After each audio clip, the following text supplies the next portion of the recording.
just scream all the way over there. No, you did not.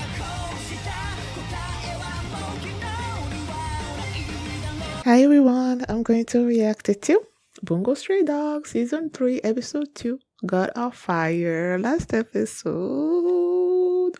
was Chuya and Dazai 15 years ago, basically telling us how they met and probably how Chuya is gonna be joining the poor mafia, probably at the end of this journey that they're on right now.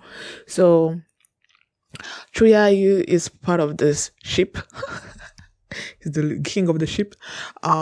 He was like, he's an enemy of the poor mafia, and the poor mafia's old leader that Mori killed has apparently been reappearing, been resurrected, and he has told Dazai to basically investigate this and stop all the rumors that were going on, because if people knew that he's the one that killed the old leader, then there's gonna be like a revolution in the poor mafia. The poor mafia is gonna be done and all of that. And then there's this thing that Tree is also looking for. I have the name Arahabaki of the Black Flames. Oh, Black Flames. I just finished reacting to that time I got reincarnated as a slime, and that was a new skill that Rimuru acquired in that show. So it's like when I just saw Black Flames, I'm like, oh, so yeah, he's looking for the Ahara, whatever. He's looking for that, and the fact that this old leader is like appearing and whatnot, they're connected. So he's being forced to work with Dazai because they captured his ship. So yeah, he's working with them this particular moment. So that's what happened last episode. And before we get into this one, if you guys like my reaction, please give it a thumbs up, subscribe, and please consider supporting me on Patreon at patreon.com/philomini. And I'll start this episode, and here we go.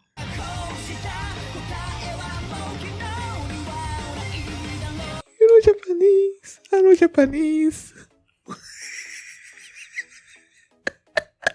Why am I acting so happy? You hear enough of Japanese, you can pick out a few words here and there, you know. I just didn't add the yo, but yeah, it is him, you know, because I'm like, when I first saw when Chuya was telling the story of Arahabaki to Mori and Dazai when they were back at the poor mafia and everything. And then they showed sort of like this flashback about how this foreign person, before he was executed or he was about to die or something, he called out on whatever, Arahabaki, I don't know. Either way, when I saw that scene played out, I'm like, that kind of looked like when he goes, you know, corruption, and he just like creates all this chaos and everything. I said that. And then this episode, when Rondo was talking about how he, you know, like they say he was a survivor of, you know, the explosion and whatnot, so they needed to talk to him, right? So he started talking about how he remembered everything vividly. Excuse me. And then he said he was fighting the sheep, and then they showed Arahabaki there. He didn't look like an animal, but then you see the destruction around. You see how when he goes corruption, how everything around gravity and all that, you know. So you see the destruction around what this guy was explaining and everything, and you're like, that looks like gravity, destruction caused by gravity and stuff. So I'm like, it is Chuya, right? Arahabaki is Chuya. And then there he goes, he said it, you know. I mean, I love his voice so much. He's so cool.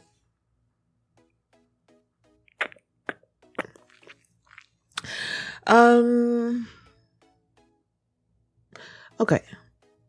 That scene with when they were at the arcade, first of all,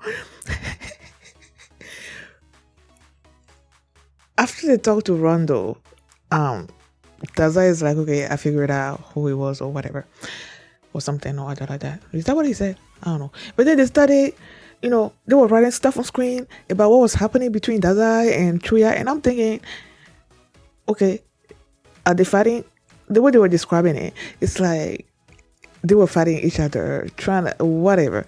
And then it turns out they were, I don't know, okay, playing against each other. I'm like, really? And then they made a bet, right? Whoever figures out who's behind all of this wins, right? And Chuya's people came in. They were looking for him. And at first he wanted to hide.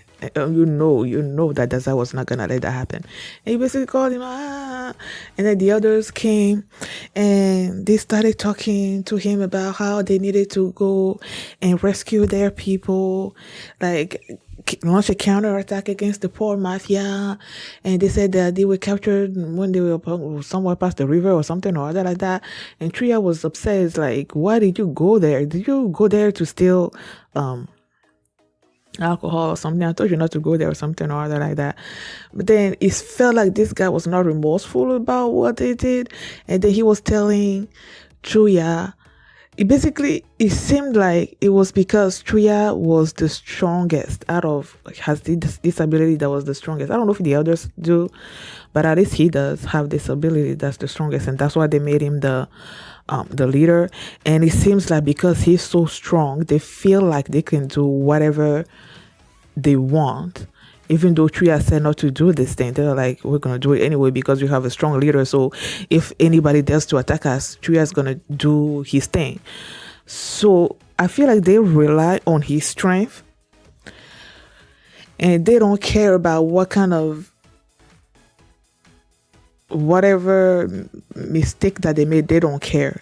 Even if they know it's wrong, even if they know that Chuya's not going to be happy with it, if you feel like doing it, they're still going to do it because they're like, Chuya is strong and he's going to take care of, because that's how the sheep is supposed to be or whatever or something. And the guy was just there analyzing everything, and he just like call, or basically he revealed that he was part of the, or did they figure it out that he was part of the poor mafia. And then this child turns a gun on the side and says, you like him, I'm just gonna call Moody's and get your people released and whatnot. And he actually does that. He called Moody, gave him an update on what they were doing, and told him to release the sheep, right? And they released him. The guy knew that they released him, and so he's assuming, okay, now that they released, Chuya doesn't have to work with them anymore. Just like, no, I'm still gonna do this, And they were like, are you betraying, the rumor about you betraying the sheep to join the poor mafia, is it true? And I'm like, first of all, who's starting these rumors?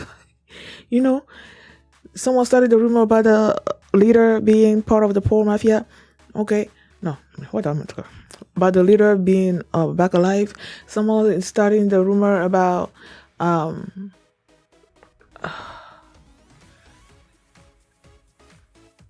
someone started the rumor about Mori killing the previous leader, whatever. And then someone started this rumor about him joining the poor mafia. I'm like, who? All these rumors? Who is starting all these rumors? And he's like, no, I'm still gonna do this because I made a bet. And I feel like Chuya is the person. He's the person of his word. Like when he gives his word, he's gonna follow through. So he's like, I'm gonna follow through with this. It's not about you. It's about Arahabaki or whatever.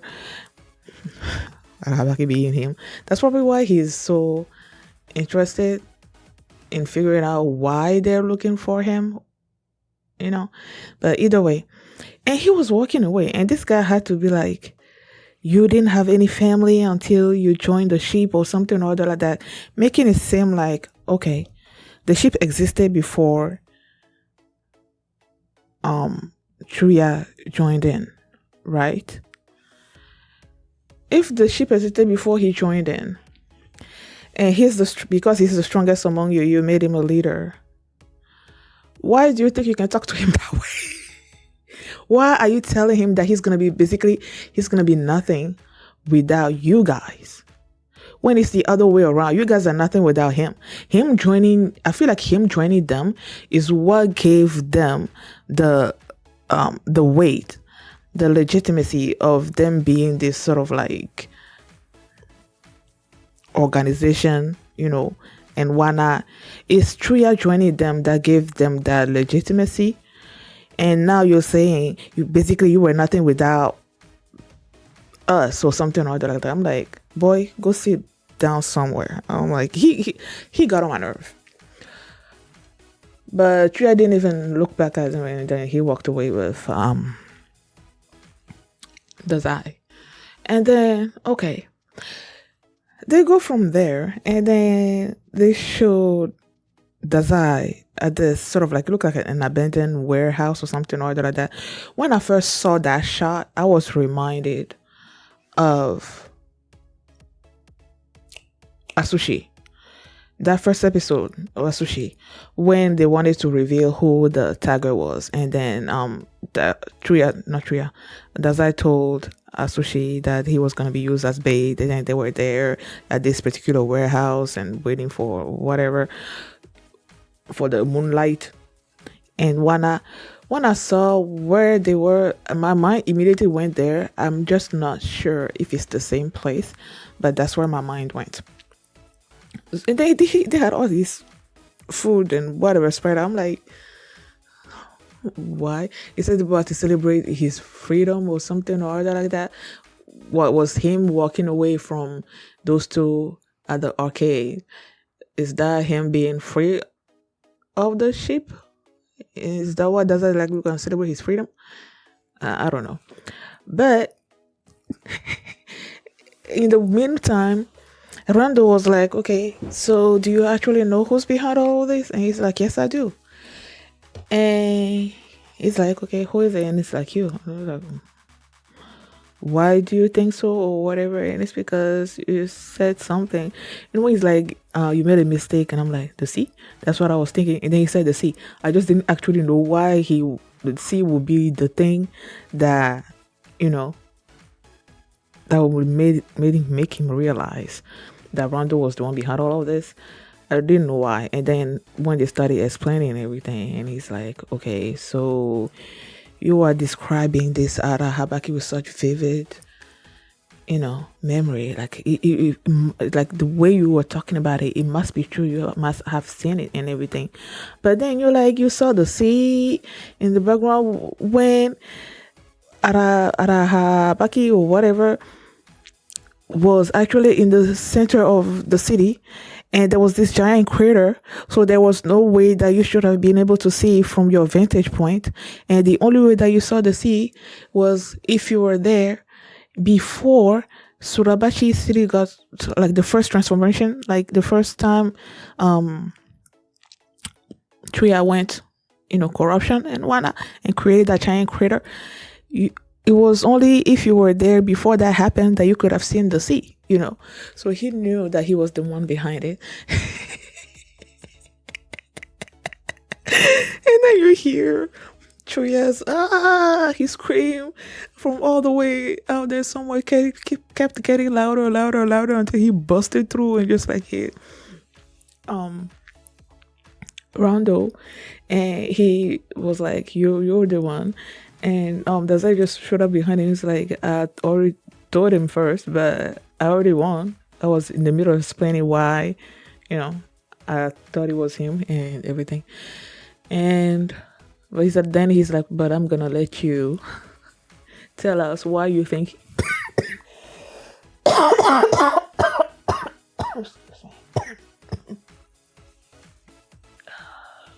why you think Randall is the one. Trying to remember exactly what he said.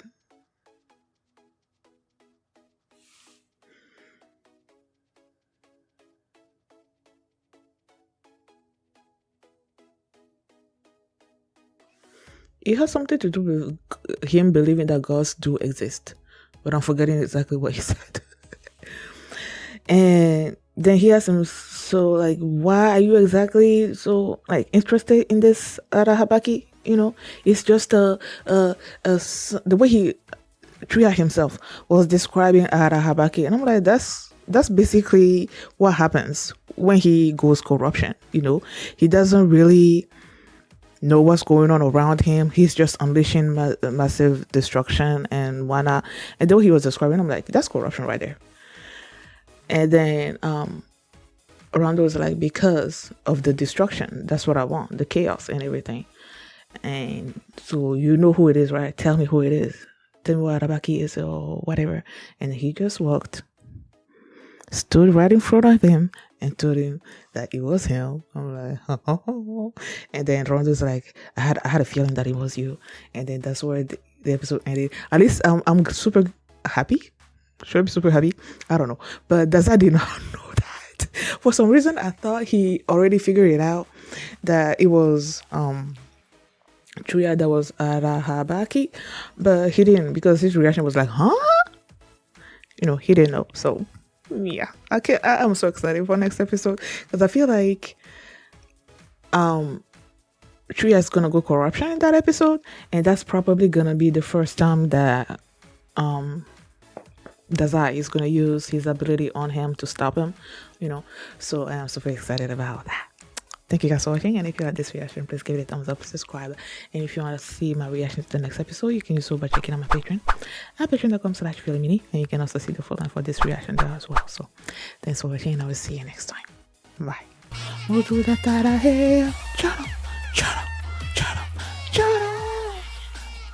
Gobble and gobble here.